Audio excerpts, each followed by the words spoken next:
முன்னாள் WWE super star John Cena 2024 Oscar விருதுகளில் ஒரு மறக்க முடியாத என்ட்ரியை கொடுத்திருக்காரு.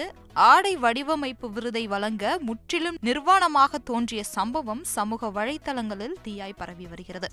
மீம்ஸ் மற்றும் ஜோக்குகள் மின்னல் வேகத்தில் பரவி வரும்பொழுது சிலர் ஜானின் துணிச்சலான அச்சமற்ற அணுகுமுறை மற்றும் நகைச்சுவை உணர்வுக்காக அவரை பாராட்டினாலும் மற்றவர்கள் இது என்ன வினோதத்தனமான காஸ்டியூம் என்று விமர்சனம் செஞ்சுட்டு வராங்க.